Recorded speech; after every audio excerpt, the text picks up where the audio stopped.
Hello everyone, Clarence Muhoro here from Young Investors Africa, and today I'm with the Firestarter Africa community. And before I introduce my guest, I want to share one quote that I learned during the weekend. Kazi sio kufanya, kazi ni kulipisha. And so I learned. I love that. And I learned that's a very good business principle. You know, you can get someone to do the work, but kazi ni kulipisha, you know? Yeah. So guys, think about that. But today I'm joined with the product lead of Gochapaa. And so welcome, Mr. Edward. Habari yako? Salama bwana Clarence. So tell us, how was your weekend? What were you up to during the weekend? Weekend, I was doing some woodwork projects. So I have new passion in woodwork. So Amazing. I've been doing some projects really to learn. Yeah. Exciting. Just to do woodwork is so interesting. Yeah. So you're this guy who does woodwork and then you also do cryptocurrency. So I like that, you know, combination. You know. And so now let's talk about crypto a bit, and let's talk about Gochapaa. What are you guys doing? What's your vision for Gochapaa, and how is it coming along? Yeah. So Gochapaa is a wallet, and it's a wallet for digital assets. And what a digital assets wallet is simply somewhere you can put in your digital currencies or NFTs, sell them, transfer them to someone, receive, and so on. So it's a safe place where you can store your digital assets. So we have developed digital assets wallet here in Kenya with very brilliant young Kenyans, and we want to make owning digital assets as simple as possible. As simple as you know, sending a text SMS or even sending some M-Pesa. Like an M-Pesa. Yeah. What I like about you guys is that it's so simple. Like even before it's ready, you just see how simple it is. Yeah. And so now let me ask you. You see, blockchain is a very powerful tool, and we saw it happen during the elections. Yeah. What is the potential of blockchain in our everyday life today, and probably some use cases in the community, in agriculture, in technology? How can we use it in some of the ways to improve our world today? Yeah. So true. Blockchain has huge impact, or rather can have huge impact, especially when it comes to empowering people financially. Often we highly depend on government or huge corporations to send, receive money, or even spend our own money. So there are a lot of limitations on what we can do with our own money if you think about it. Blockchain is meant to decentralize that authority, or rather to empower anyone really to take ownership of their financial freedom, or they can spend their assets the way they want without any central authority controlling it. And we often equate blockchain with cryptocurrency, but there's a lot that goes on or can be done using blockchain rather than just sending or receiving crypto assets. For instance, you mentioned a case of where we had elections written on public ledger, because that's what blockchain is. And very many other use cases that blockchain can be used. For instance, in tokenizing real estate when it comes to investments, maybe land title deeds can be written on public ledger on blockchain, so that that's powerful. Yeah, so you can prevent selling land to three people. Yeah, like we do in Kenya. Transparency, security, and really ease of transfer. Ease of transfer. Yeah. So now to ease of transfer. You see, like for example, one thing that is against crypto or that entire space is they say it can be used to smuggle money. So one question: if you are a drug dealer, would you use cryptocurrency? I wouldn't, because it's only more transparent to dealing crypto or digital asset compared to the fiat as we know it, or money as we know it, because money is highly regulated. It's through banks, it's through a central authority like central bank, yet people use it as much because they always have a way around it. But with blockchain, you can't really hide. You can't hide. It's always written on public ledger. So it's I would say it'll be stupid of you to sell drugs by a blockchain. Yeah. So now to the next question, which is again to challenge you again. So let's say, okay, you see, people are not rational. Yeah. Most people are not rational, and that you'll see that in markets. Markets will go up and down based on feelings, emotions, and so what's the importance? So can a currency, like cryptocurrency, like Bitcoin or Ethereum, survive based on people's demands, supplies, emotions, whether they're happy today, whether they're anxious today? Can we survive based on us as people, or do we need, as usual, to have that body that is centralized, a bit structured, just to ensure stability? Yeah.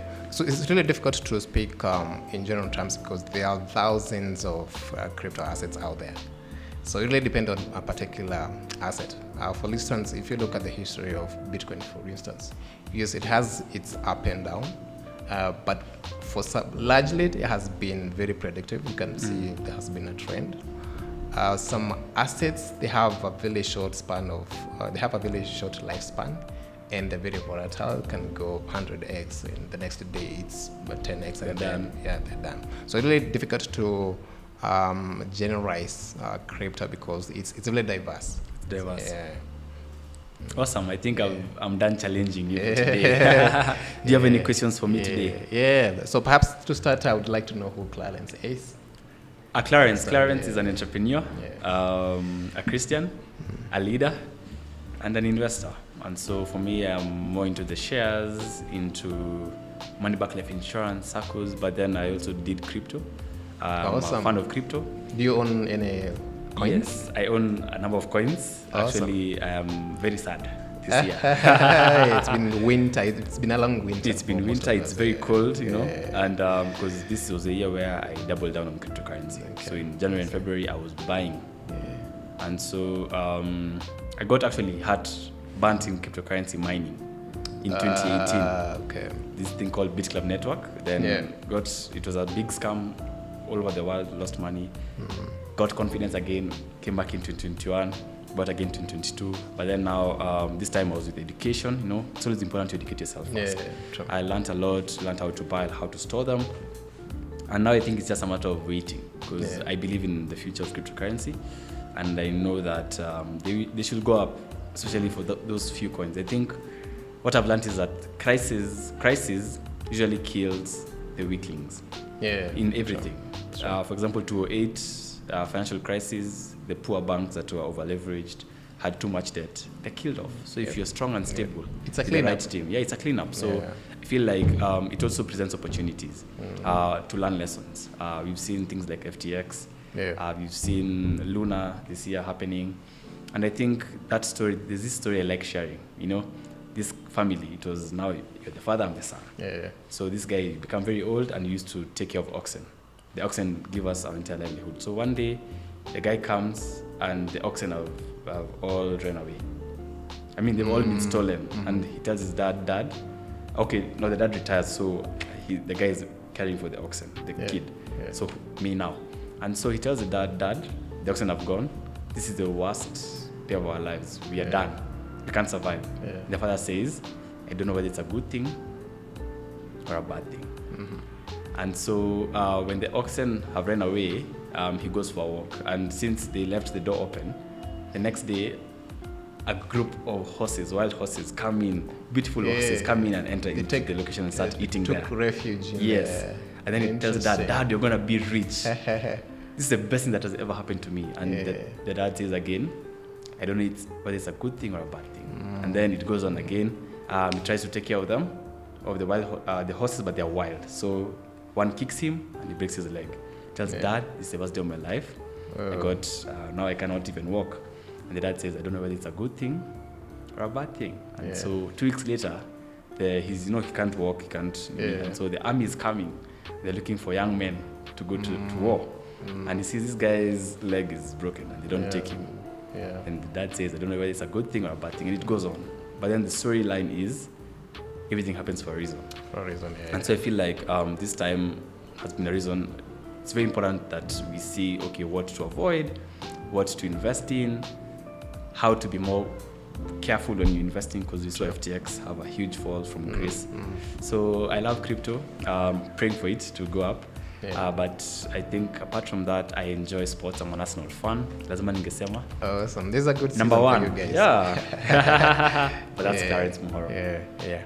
Awesome. I like the good work that you guys are doing, especially when it comes to, training and, spreading that awareness on, would I call it financial literacy? So yes, let me talk about that. Mandela said, if you want to change the world, change education. And I feel like that is really powerful, because before you do anything, if you know better, you will do better. Even for the Hustler Fund, for example, it is a great idea, but if you don't educate the masses on how to invest their money or how to use their money well, prudently, it ends up being a great flop. Why? You'll borrow again to take your girlfriend out, borrow again, and then you can't repay it back. Do an investment that doesn't make sense because it's a pyramid scheme or anything. And so that model is not sustainable. It's not sustainable. But if you introduce education and now get someone, okay, this is how you go about it. Our lives, it take 25 years just learning how to, how to focus on this thing, how to grow these skills. So it's very, very important. And so I learned and I saw that. I studied finance, worked in finance, saw how businesses work. And my friend told me, Clarence, can you help me invest? So I made for him a small course. He loved it, paid me twice the amount I had asked for, because he was like, this is too good. Got him to invest, he made his money, and I was like, great. So we had a club in school called Investors Club. And again, I was helping people invest. So I was like, you know what? People love this. Let me offer it to the world. Let me guide people, because it's necessary. And so we ended up training one person to the second one. Now we've done 11,000 students on cryptocurrency, shares, how to diversify, how to look at money-backed life insurance. We usually say, kufa kama umeomoka, hata usipokufa, bado tutaomoka, because that money will come back to you. It's because it's money back. Looking at circles, looking at, okay, how do you start looking at home ownership, just from an early age.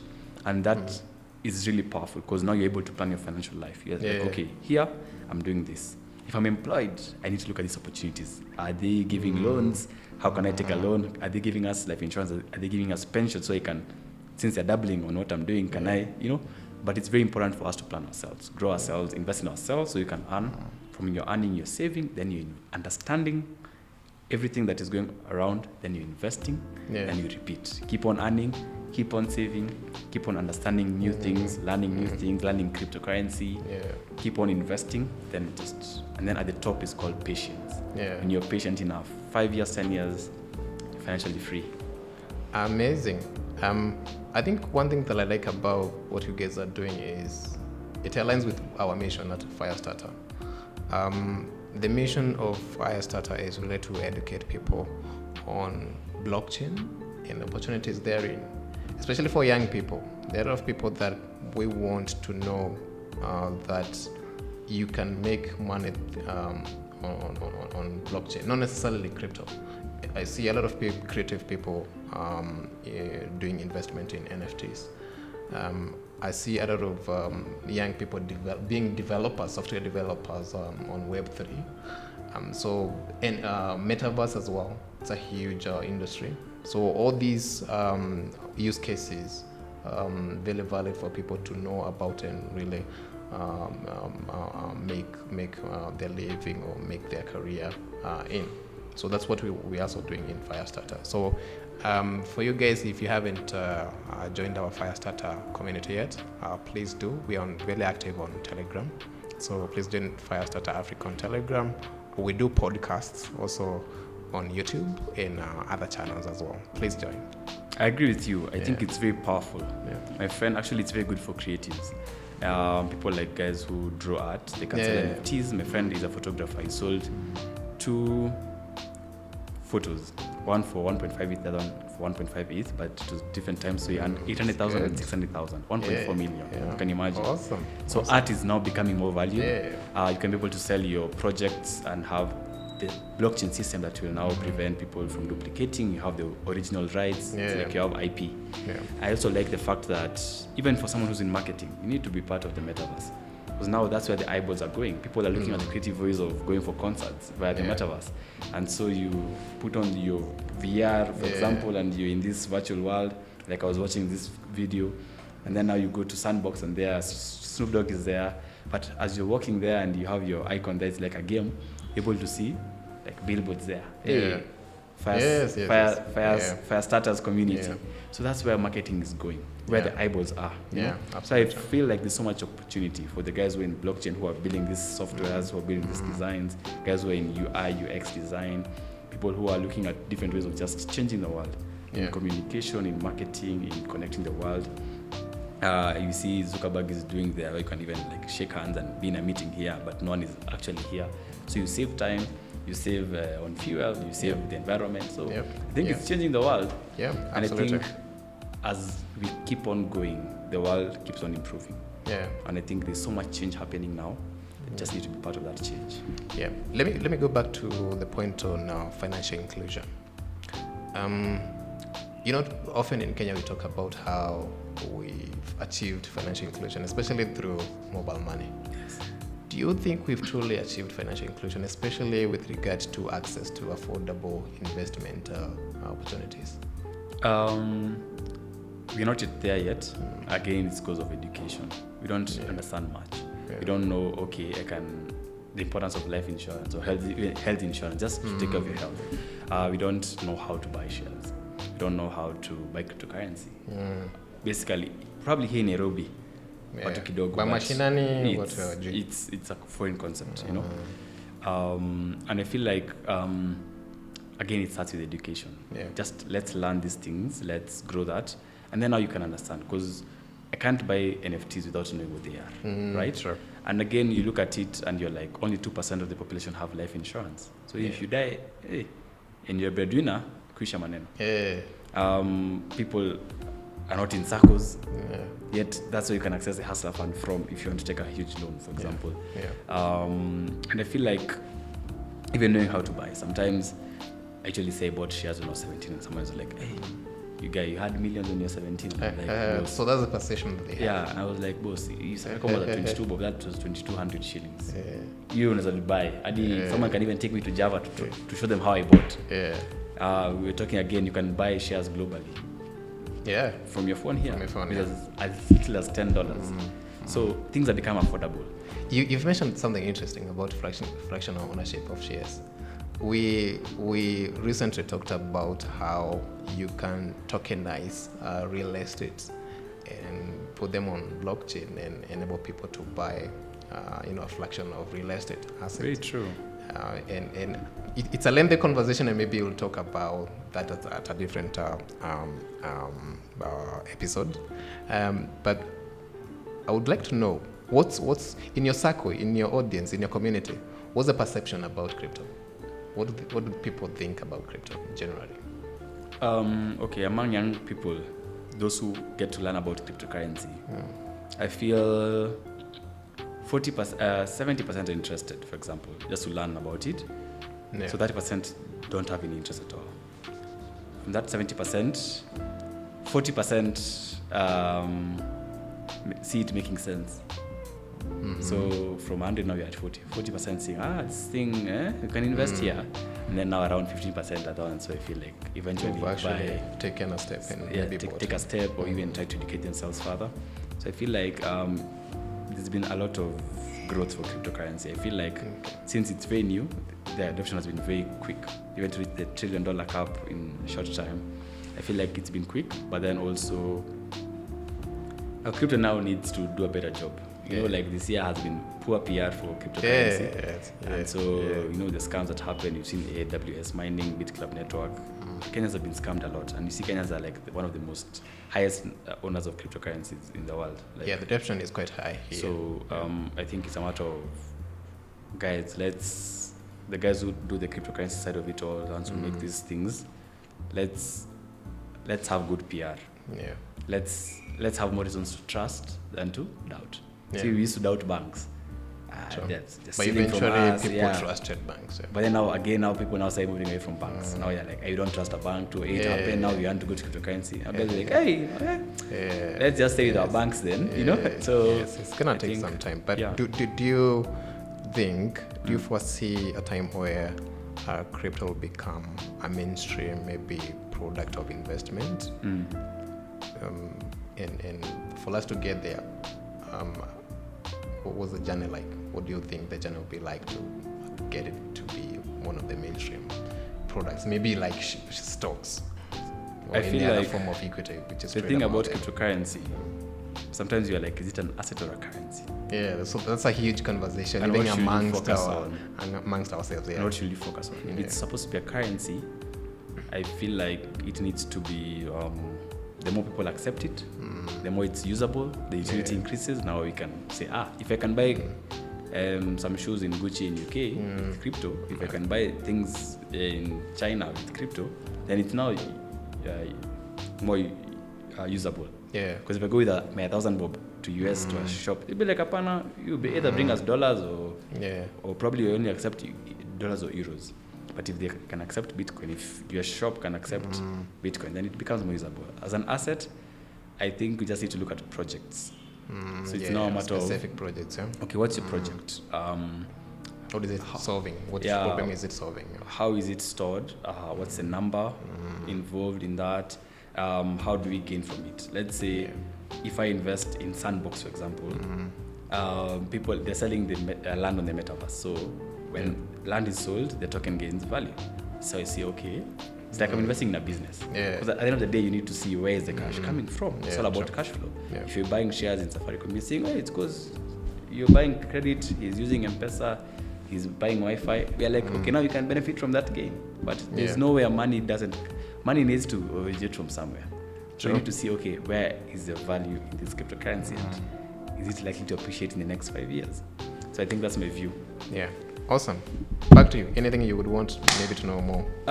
We can do, it's been a long session for the crypto guys. So we can do just a rapid fire. Just answer top of mind. I'm ready. Guys, this is fun. Number one, a dog or a cat? For a pet? A dog. A dog? Yeah. So should I answer only one question? I can give some fireside chat. Yeah. So no explanations. Only for 3 seconds. So right. A dog or a cat? A dog, but not really for a pet. Just prefer dogs. I agree with you. Europe or Africa? Africa, for sure. Africa. Yeah, for sure. I like that. For sure. Soccer or rugby? Rugby. I'm a huge fan of rugby. And my team is South Africa for sevens. And Kenya for 15s, although we have a long way to go. Amen. But we need to get back there. Because our sevens team usually does a great job. Indoors or outdoors? I'm in between. I mean, I do both. I don't have preference. Indoors or outdoors? Okay, literally I would say outdoor. Outdoor, I like that. Swimming or hiking? Oh man, that's a difficult one. I'll go with swimming. Swimming, I like that. Sleep or music? Music for sure. Music, that's interesting. For me, I choose sleep. I'll listen to music. Food or ladies? Food. Maziko kula. In as much as hakuna mwili. So that was a rapid fire session. Guys, he prefers food. What do you prefer? Thank you so much. I'm Clarence Muhoro. I am part of Young Investors Africa, and I'm glad to be with you guys at Fireside Chat. Amazing. Awesome. Good. Thank you so much, guys. Yeah. Remember, guys, kazi sio kufanya, kazi ni kulipisha. That's the only way unaweza omoka.